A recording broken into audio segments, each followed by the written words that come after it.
Bom dia, boa tarde, boa noite. Esta é mais uma edição de Pedro e Cora, aquele programa sobre a arte de Miyazaki. Você já vai saber do que eu estou falando. Pedro e Cora, como você sabe, toda terça-feira, toda quinta-feira, no YouTube do Meio, na sua plataforma favorita de podcast. Eu sou Pedro Doria, ao meu lado está minha querida amiga Cora Roney. Estúdio Ghibli, né, Cora? Estúdio Ghibli. ChatGPT. Todo mundo que não sabia o que era, aprendeu. Com certeza. Agora tem muito pra gente conversar sobre isso, né? Tem. Então vai.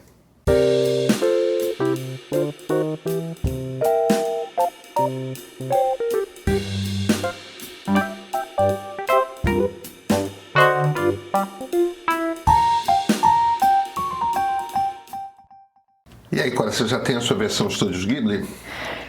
Tenho várias. Tem várias. Eu também! Olha que foi um trend, né? Ainda está sendo, né? Ainda está sendo. Eu não sei se ainda demora muito, porque em geral esses trends tendem a explodir, né? Naquele dia, um dia, dois, três, todo mundo faz e depois para, né? E depois ninguém usa nunca mais. Eu tenho uma tese a respeito desse trend, dessa moda do Estúdio Ghibli. Foi de propósito, não foi acidente. Pode ser. Deixa eu te explicar a minha tese e você ver.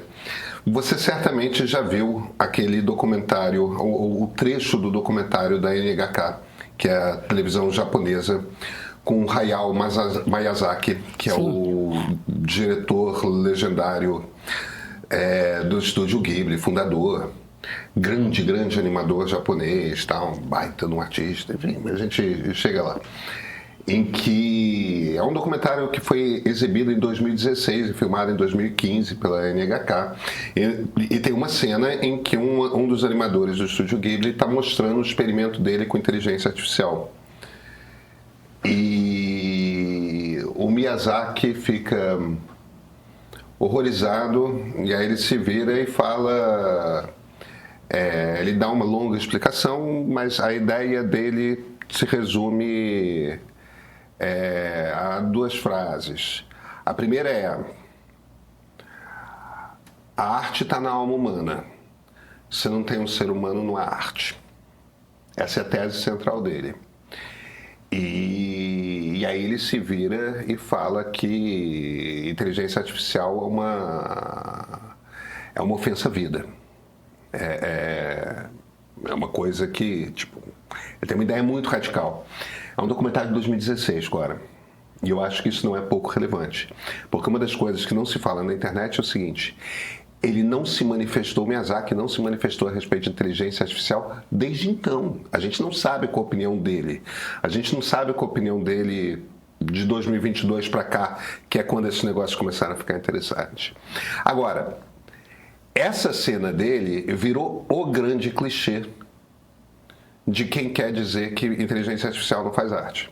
Então, se você quer meter um clichê na discussão, lembrar... O Miyazaki, em 2016, falou que é uma ofensa à humanidade, que é uma ofensa à vida, a inteligência artificial, tudo mais e tal. Quer dizer, não tem argumento mais clichê, porque virou aquela coisa que todo mundo viu essa cena está no Twitter e ela viraliza a cada 2 semanas, entendeu? É um clássico. É um clássico, exatamente. Ela renasceu com o ChatGPT. Né? É isso.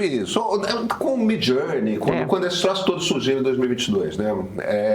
Então, tudo bem, dali, todos os troços surgiram, aí começou a voltar essa cena. E tem um detalhe que não é... Porque teve gente que na semana passada foi testar. Pô, tá na moda esse negócio do Estúdio Ghibli com o ChatGPT 4o, que o Dali morreu e agora é um modelo de imagem do ChatGPT 4o. É a nova versão do Dali, na verdade, né? Mas... Então, eles foram testar, vamos fazer imagens de Estúdio Ghibli com todas as outras ferramentas. Midjourney, Stable Diffusion, foram pegando todas as ferramentas de IA de imagem e testando. E todas são muito piores do que o ChatGPT. Muito piores. Então é porque o modelo do ChatGPT é espetacular, né? Não. Quem faz o que eu fiz, que faz a minha versão como se eu tivesse desenhado pelo Uderzo. Faz a minha versão como se eu tivesse desenhado pelo RG. Faz minha versão como se eu tivesse desenhado pelo Guido Crepax. Faz minha versão como se eu tivesse sido desenhado pelo Charles Schulz. Faz minha versão Bill Watterson. Vai pegando os grandes quadrinistas, os grandes desenhistas, gente que faz mais carinho. E eu usei até Kino, da Mafalda. Fiz vários testes. E são bem... Não é. Entendeu? O RG é o melhor. Eu gostei, você me mostrou. O RG é o melhor. O RG, que é o do Tintim. Gostei muito daquele. Dependendo de para quem você pergunta, Tantão ou Tintim, não tem problema.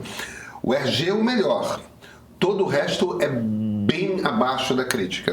Não é legal. Por quê?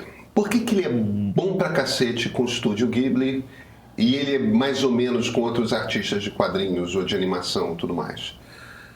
Porque esse modelo foi pesadamente treinado com imagens do Estúdio Ghibli.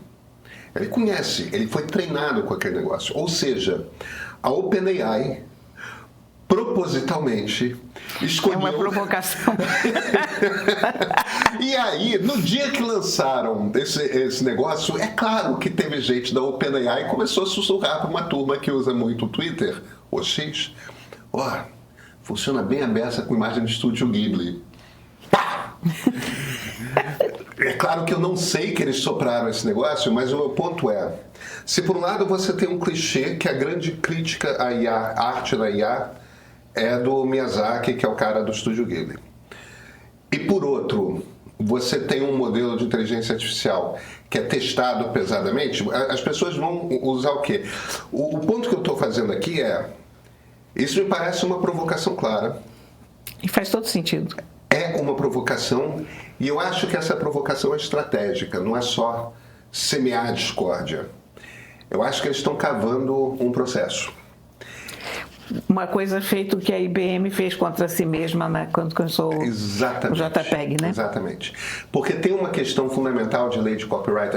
Lei de copyright não dá direito autoral para estilo. Por que não dá direito autoral para estilo?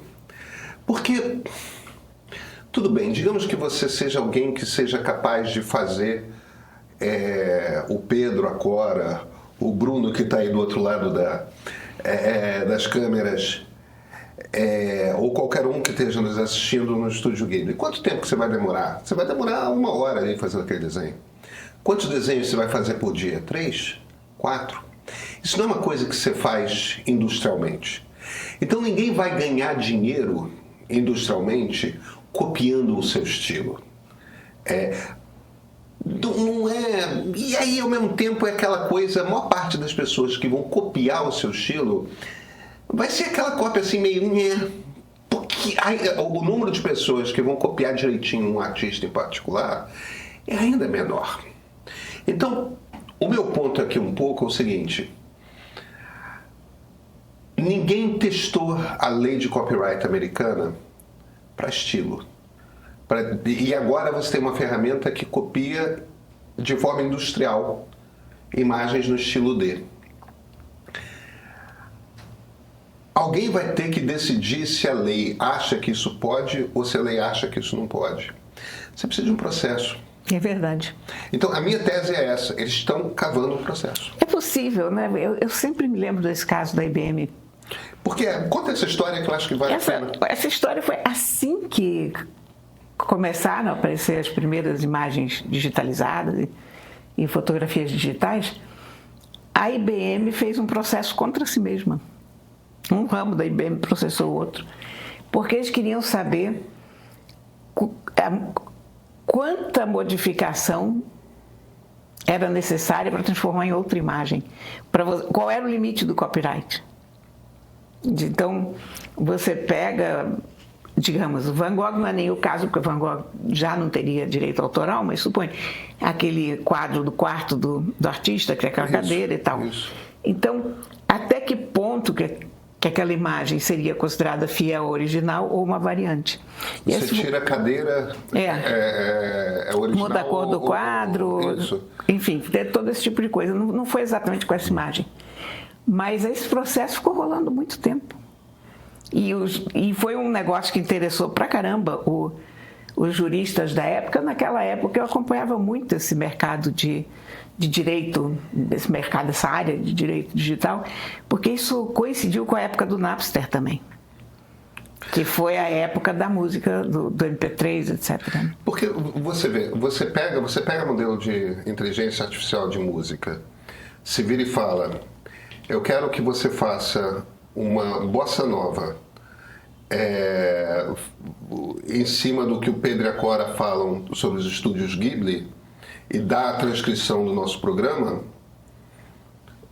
você tem modelos que vão fazer uma bossa nova bem bonitinha. Aí se você se vira e fala, não, agora eu quero um rap nova-iorquino, ele vai fazer um rap nova-iorquino. Agora eu quero uma ópera italiana do século XIX, ele vai te fazer uma ópera italiana do século XIX. Agora, é uma música divertida, mas não é boa música.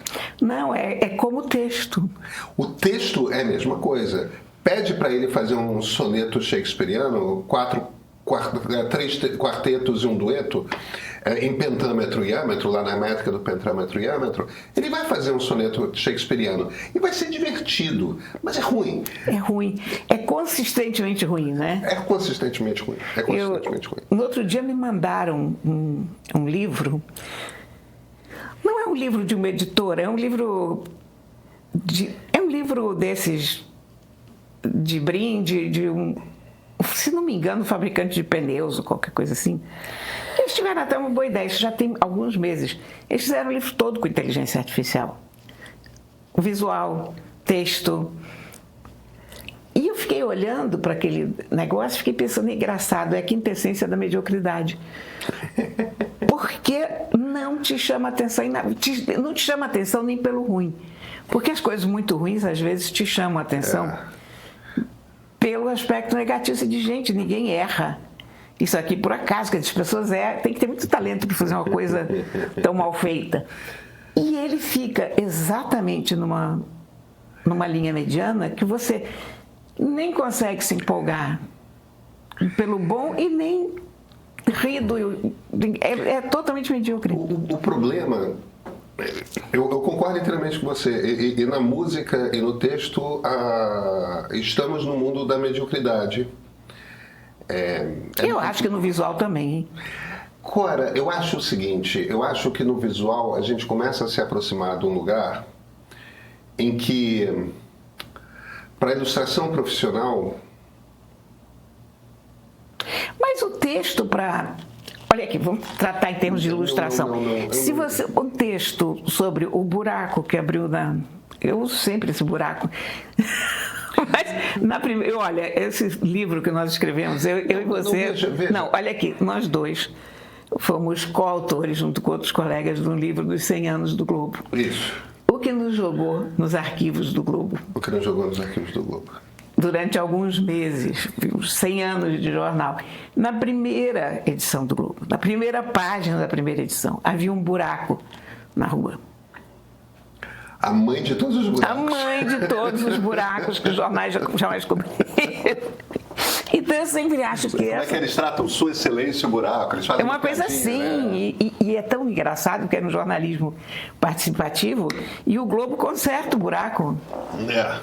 O Globo manda botar 2 tábuas ali, sei lá o que, então fez um serviço à cidade tampando o buraco. Mas eu uso muito buraco, por exemplo, o texto do buraco, a menos que você tenha um Rubem Braga fazendo qualquer coisa, mas aí é outra intenção. Não, mas esse tipo de texto ele faz bem. Veja, eu concordo com você. Bula de remédio. Eu concordo com você que o texto meramente informativo ele faz muito bem. Pois é. Precisa dar uma informação essencial. Então, você já tem estudos, ensaios nos Estados Unidos. Tem uma coisa que é muito importante na cultura americana, que é o esporte de high school. que é uma coisa que os jornais locais das cidades pequenas e médias cobriam. Tinha um repórter de esporte e ele ia nos high schools quando tinha final de futebol americano, de beisebol e tudo mais. E não tem mais. E, no entanto, esses registros são importantes para a cultura da cidade. Esses registros são importantes, inclusive, para informar universidades de que tem estrelas surgindo em cidades que eles não necessariamente vão. Com aquele processo universitário americano que o esporte é importante também para você dar bolsa, né? E eles estão começando a fazer exercícios em que você tem as informações essenciais sobre um jogo, que você pega de um banco de dados e você constrói uma matériazinha de 3 parágrafos em cima daquilo. Olha, quem fez o touchdown foi o fulano após cruzar, porque essas informações estão no banco de dados, entendeu? Então, eu concordo com você que o texto é informativo, mas eu acho que a ilustração profissional é um pouco mais do que isso. Pode ser uma capa de... É um exemplo que eu dei muito tempo, porque o Midjourney foi treinado muito com arte de RPG. Então, arte para livro de RPG, que é aquela coisa daqueles dragões e tudo mais, já faz, cara. Você não precisa contratar um artista para fazer. Mas ele faz texto também. Eu acho que... É que o texto do livro do RPG, que tem que ter bossa, ele não vai fazer. Pois, mas olha, eu acho que a gente tem essa defensiva em relação ao texto, porque é a área da gente. Mas eu tenho olhado o texto do ChatGPT... Não, que eu não tenho isso. E estou achando cada vez melhor. É impressionante. Agora, ele mata, ele empalha a borboleta, né? Porque quando eu peço para ele rever uma coisa que eu escrevi, o que ele muda é exatamente o que faz a diferença do texto. É sempre aquele meu parágrafo idiosincraticamente comprido, o ponto e a vírgula que eu uso. Ele tira tudo isso, ele faz frases de um tamanho médio. É isso, ele é medíocre. E fica inteiramente... Eu não acho, eu realmente acho que o texto de todos eles é essencialmente ruim. Não é ruim, é medíocre. É medíocre. É um mediano. É consumível, você consegue ler, mas não te atrai. O que eu estou querendo dizer é o seguinte: ele não é capaz de substituir o texto profissional ainda. Ele não consegue substituir as colunas. Mas o texto profissional que vale dinheiro, ele não substitui. Não, esse não, realmente. Os bons textos não. O texto profissional, botagens maiores. assim como a música profissional que vale dinheiro, ele não substitui. Sim. Mas a arte profissional que vale dinheiro, em muitos setores, ele começa a substituir. E esse é o ponto que eu estou querendo fazer. Agora, eu não estou dizendo isso do tipo, estou aqui sentado deitado em berço esplêndido e tipo, vocês artistas que se danem. Porque vai acontecer. Eu acho realmente que ele vai chegar num ponto em que você vai olhar para o texto e... rodei. Eu acho que esse momento vai chegar. Assim como eu acho que esse momento vai chegar para a música. E o problema é o seguinte: como chegou primeiro no desenho, na ilustração profissional, eu não estou dizendo a arte. Eu não estou dizendo que substitui Picasso, porque eu não acho que substitui Picasso. Eu estou dizendo que aquele cara que é contratado para fazer uma ilustração em tinta acrílica, que é o Papai Noel da Coca-Cola para a propaganda da Coca-Cola, aquilo você faz com o ChatGPT. A ilustração da propaganda você faz com o ChatGPT. Com esse ChatGPT novo que você domina texto, que você bota texto que você quiser, você faz mockup de rótulo, você faz um monte de coisa. Digamos, aquela arte de consumo, né? Uma embalagem. E tem coisas que esse ChatGPT novo faz que são troços extraordinários. Você tira um retrato, você pega uma cadeira que você viu no catálogo de uma loja e está pensando em comprar, tira um retrato da sua sala e se vira e fala, bota essa cadeira do lado do sofá. Ele cria a imagem. Muito legal. É muito legal. É muito legal. Ele cria a imagem daquela cadeira ali do lado do seu sofá. Eu pedi nesse fim de semana para ele fazer uma imagem da mamãe. Mamãe estava sentadinha assim na cadeira dela. Fiz a foto, mandei. Aí ele me diz a seguinte coisa: não posso fazer a imagem de uma pessoa. Mas posso. Aí ele vem com palavreado, que evidentemente é uma coisa legal para ele não se meter em encrenca. Ele diz: não posso fazer nada que seja essa pessoa, mas posso fazer uma coisa inspirada nessa imagem. Eu digo: então tá bom, inspire-se nessa imagem e faça. E fez, olha, ficou muito bonitinho. Aí eu digo: mas os olhos dela são azuis. Aí ele vem de novo com isso: não posso fazer pessoas reais, mas posso nessa imagem. Então ele fez o disclaimer novamente, né? Botou os olhos da mamãe azuis. Aí eu disse: agora está faltando uma coisa. Aí eu botei no Instagram e as pessoas todas disseram: cadê o gato? Porque a mamãe está sempre com o Jack no colo, né? Aí disse: bota um gato preto no colo. Ele foi e botou. Agora, estava todo mundo usando num grau que ele começava a demorar, e depois da minha terceira tentativa, ele disse: agora é preciso esperar para que todo mundo possa usar o recurso, porque está sendo muito solicitado. E ali depois, o Sam Altman dizendo que estavam derretendo os computadores lá, que essa brincadeira das pessoas deve ter tido uma... sucesso, né? Não, mas você imagina quanto isso gastou de energia, hein? Não, claro. Eu estou aqui com um telefone que não é o meu querido... Dobradinho.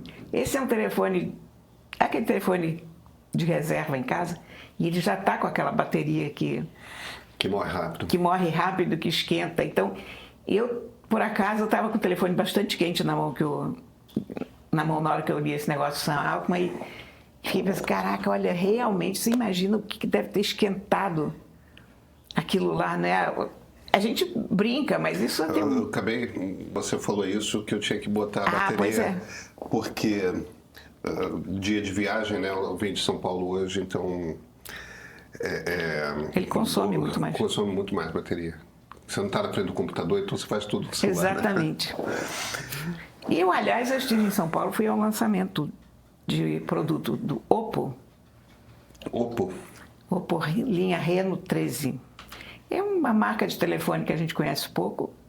Eles devem me mandar essa semana para testar e aí vamos conversar, porque achei muito interessante, sabe? Então vou guardar. Guarda o assunto.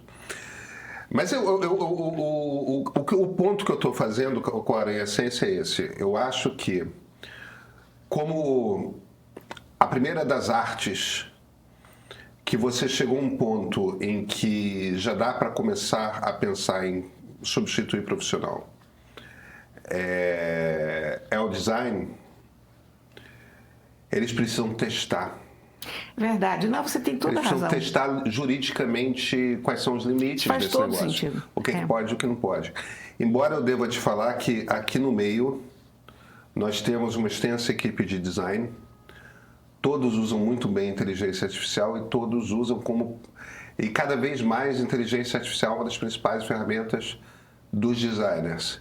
E os designers arrancam da inteligência artificial resultados muito melhores do que quaisquer de nós não designers. Mas é a mesma coisa com texto, porque, na verdade, você sabe se aquilo está bom ou não está bom se você sabe o que você quer, se você tem uma imagem na cabeça. Concordo com você. Como texto. E se você não tiver essa pessoa com essa imagem na cabeça, você só vai chegar a uma coisa muito medíocre. Não, acho que você tem razão. Quer dizer, o que a gente pede para ele como texto, a gente está dando as dicas do que a gente quer. Então, são dicas que não... Daqui a pouco isso vai estar substituído também, mas por enquanto ainda estamos naquele estágio em que o know-how da pessoa tem uma grande importância no resultado que ela consegue. Cora, temos livro? Olha, eu ando dizendo muito que esse é um dos melhores livros que eu li ultimamente. Mesmo? Que coisa. O que eu imagino que é uma sorte, porque a gente está numa fase de bons lançamentos, viu? Então, esse livro de hoje se chama Pequenas Coisas Como Essa. Esse esse livro já virou filme.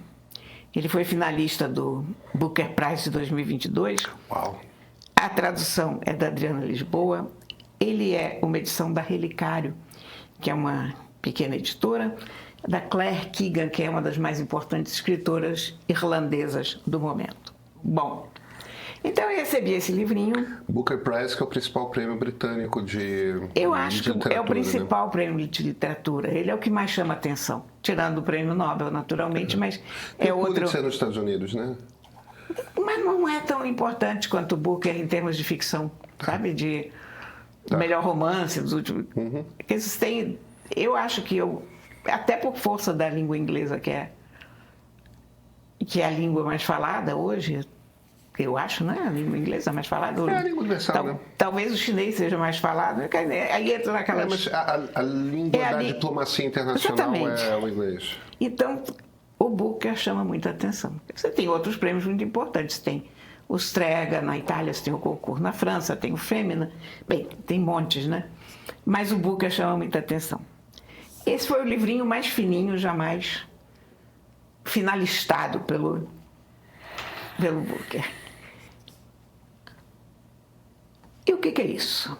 Em 1985, na Irlanda, a história de um vendedor de carvão e coisas semelhantes, gás, madeira, lenha, esse tipo de coisa.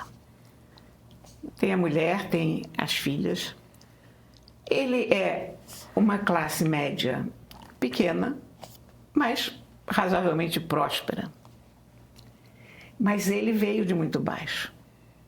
A mãe dele ficou grávida com 16 anos, foi rejeitada pela família, como era típico naquela época, mas ele foi acolhido pela patroa da mãe, que era uma senhora protestante, ele é católico. E ele cresceu com uma boa infância, mas ele não é aquela família da senhora que o acolheu, quer dizer, ele está um degrau abaixo. Ele não sabe quem é o pai dele. E toda aquela prosperidade dele, toda aquela estabilidade que ele alcançou, ela pode se desmontar muito rápido. Ele está sempre a um passo de que isso... A gente entende pelas preocupações dele. Ele é um homem constantemente preocupado. E não só com ele mesmo, mas ele é um cara que tem uma grande empatia por todo mundo. E aqui, curiosamente, ela faz um jogo inverso, porque quem é destituída de empatia é a mulher. Ele vê um menino que está com fome na rua, ele dá o dinheiro dele para o menino, e a mulher zanga. É um pouco o contrário do que você imagina em geral, a mulher com muita empatia e o homem sem, mas aqui ela faz esse caminho. Então, é essa história desse camarada. Mas é, sobretudo, a história de uma coisa horrível que aconteceu na Irlanda durante 200 anos. A igreja tinha umas lavanderias, que chamavam de lavanderias de Madalena, onde eles realmente prendiam meninas e mulheres pobres e exploravam e abusavam, porque elas não tinham para onde ir, porque havia aquele peso social contra as mães solteiras, contra as jovens órfãs.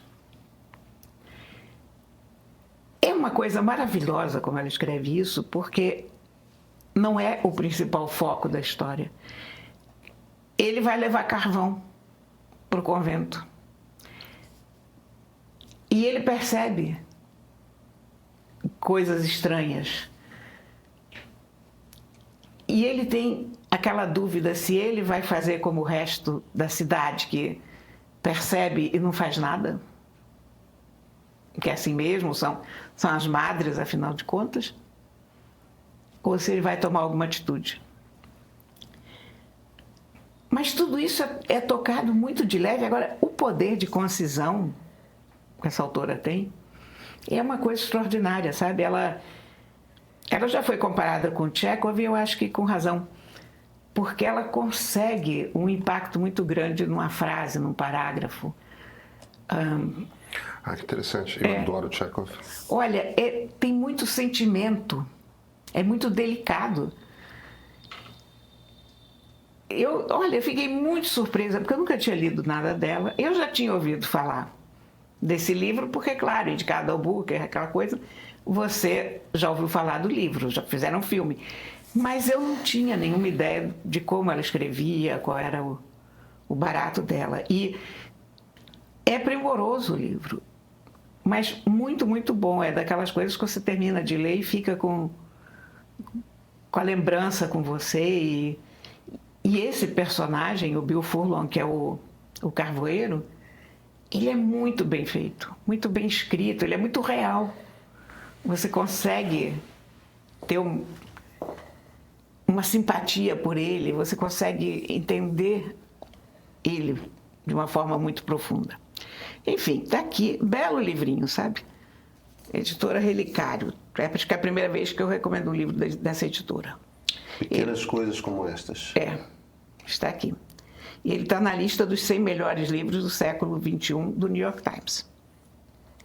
Eu quero ler. É muito bom. E, curtíssimo, é uma coisa que a gente lê numa tarde. Você pegar um voo, você lê isso num voo para algum lugar. Não numa ponte aérea, mas num voo um pouquinho mais comprido, você lê. Não, de repente vai ser minha leitura de fim de semana. Pronto. Clara, nos vemos na quinta? Na quinta-feira, sim, senhor. Então, até quinta-feira. Aí, dica de ouro para você que não perde um filme que te põe para refletir e descobrir novos pontos de vista. Woodstock. 3 dias que definiram uma geração, contados por quem fez esse festival acontecer. Os seus produtores.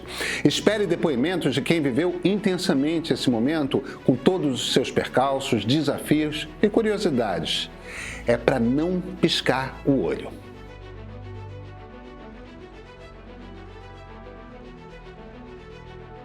Coração partido tem cura. E não sou eu quem está falando, tá? É a ciência da separação. Amor e dor mostram os efeitos no nosso corpo do apaixonamento e do término. E o melhor, você vai conhecer potenciais estratégias para curar um coração partido.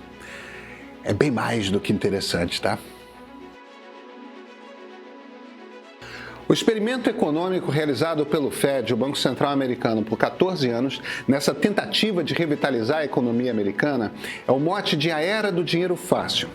Conhecida como a política de dinheiro fácil, a produção mostra suas consequências amplas e desastrosas, como o aumento da desigualdade social e, claro, a ascensão da extrema-direita. Fundamental para entender os rumos da economia mundial hoje. Sabia que a ascensão dos evangélicos no Brasil e no mundo foi impulsionada pela indústria do petróleo e a sua aliança com a direita?